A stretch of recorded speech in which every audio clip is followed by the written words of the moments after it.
Alam po ninyo, di na may tago na talagang nagsisisihan, nagtutulakan, may kaugnayan sa responsibilidad o pananagutan sa pera ng mamamayang Pilipino. Ito po ang aking tingin matapos magsalita si Executive Secretary Lucas Bersamin, Little President, by the authority of the President po ang galaw niyan, mga statement at kanyang ginagawa. Nasabihin niyang, clean your house first sa Kongreso. Matindi po yan. Linisin mo muna bahay mo.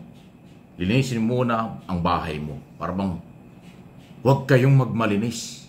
Huwag niyong ipasa sa ibang opisina o sa ibang bahay ang problema. Kayo mismo ang maglinis ng opisina niyo. Grabe.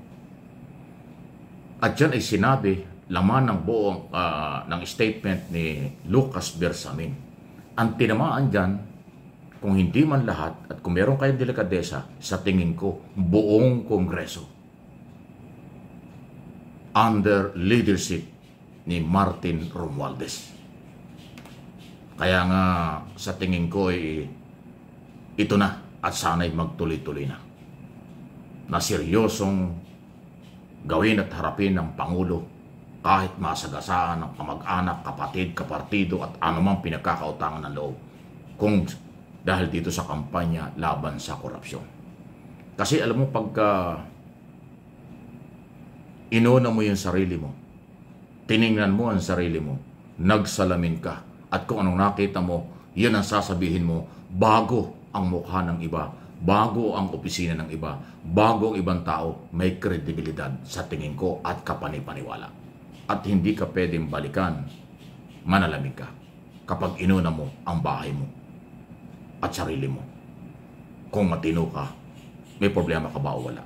Yun ang ibig sabihin ng linisin mo muna bahay mo, ang bahay mo. Linisin mo muna bahay mo. Grabe.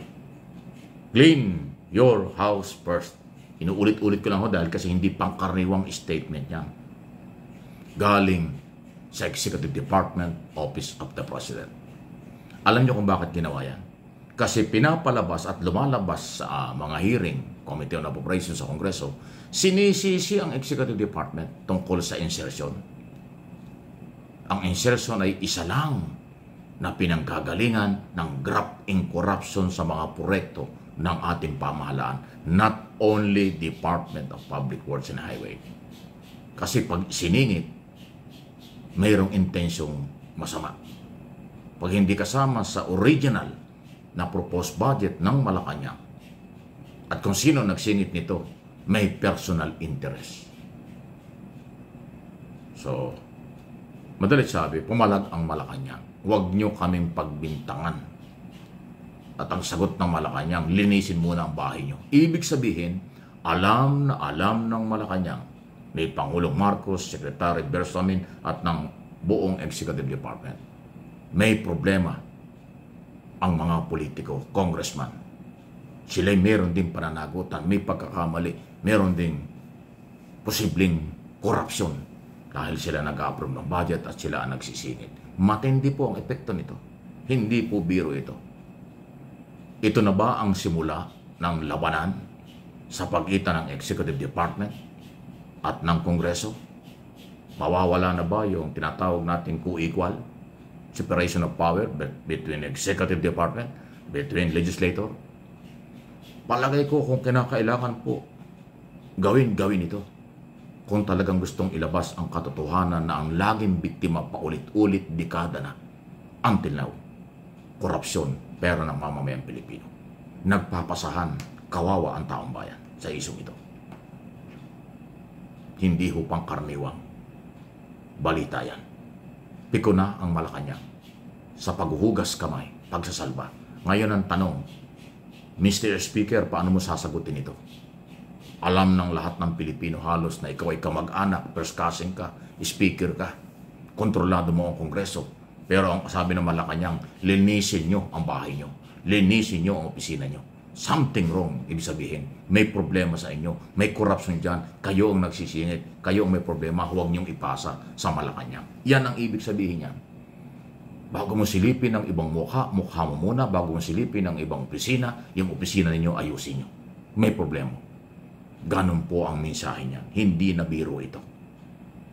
Kaya nga, sa tingin ko, palasyo laban sa Kongreso, Kongreso laban sa palasyo na. Hindi natin pinag-aaway. Pero kung kinakailangan sila'y maglabasan ng kanilang alam sa isa't isa para malaman ng taong bayan ang katotohanan tungkol sa kanilang pera, bakit hindi nila gawin? Maglabasan na sila ng katotohanan kung ano ang kanilang ginawa sa ating pera sa nakaraang mga taon at kasalukuyang taon at ang susunod na taon. Mahalaga ang public information na ang dapat makinabang sa totoong balita at kung saan napupunta ang pera nila ay ang mamamayang Pilipino. Hindi naman sa pagmamalaki. Yan ang ginawa ko. Bago ako bumatikos sa iba't na inexpose ko ang ibang katiwalayan sa pamahalaan, inuna ko yung aking pinagtatrabahuan na PCO, Channel 4. Kasi meron ding corruption dyan. Meron ding pagpapabaya sila. Meron silang walang mga panahon na walang ginawa. Kaya ako, hindi maganda yung facilities, gamit, benepisyo, opisina ng kabuuan ng Channel 4. Kaya yan ang ginawa ko.